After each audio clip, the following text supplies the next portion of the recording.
Drew has this look on his face. He keeps glancing down at what are crystals. Why? We've talked about alternative treatments, including the supposed healing properties of crystals.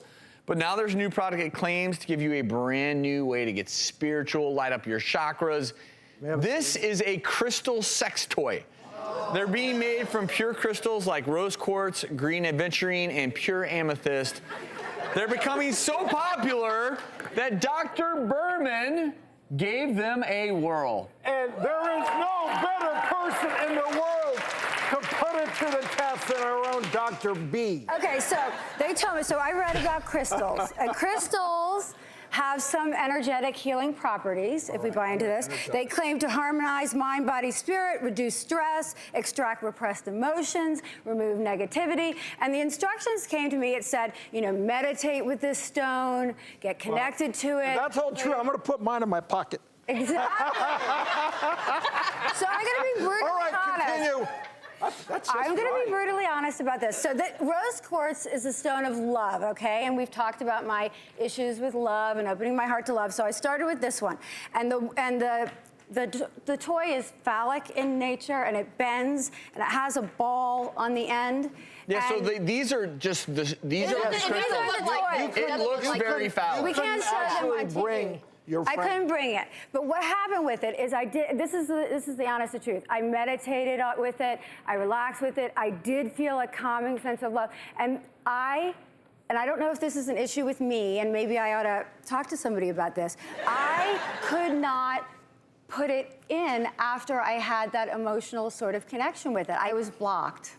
Really? I'm curious if what you're saying is that you responded to the crystals as crystal therapy, which we've talked about on the show before, but as a sex toy, it wasn't for you.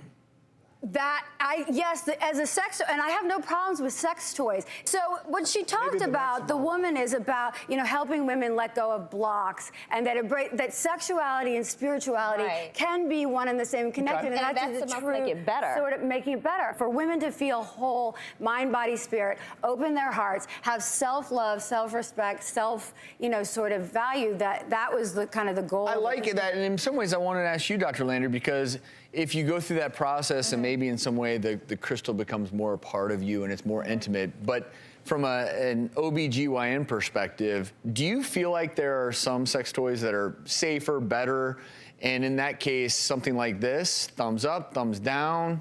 So for me, honestly, I'm not buying into it. You know, Travis, you were asking about the safety of it. I think you do have to be careful, and you want to make sure that you're maintaining good hygiene. When you look on the internet, some people actually talk about taking the crystal to the sea and like washing it in the ocean or burying it in the backyard to take off any energy from other people. So as a general concept, like, don't put dirty stuff in your vagina. But also, make sure it's clean. These are, having seen the real version, which again is very phallic, very hard. It's made of crystal. It seems to me, if you got really aggressive, that thing could do some damage. Well, think about you sticking a rock in a body cavity. That doesn't sound that. Anyway, to each their own. Obviously, anytime you use a sex toy, you want to make sure it's clean and make sure that it's safe. I would say in this case, talk to your gynecologist. Make sure that it's right for you. More will be revealed. I'm going to continue my work with this. You're such a scientist. I love it.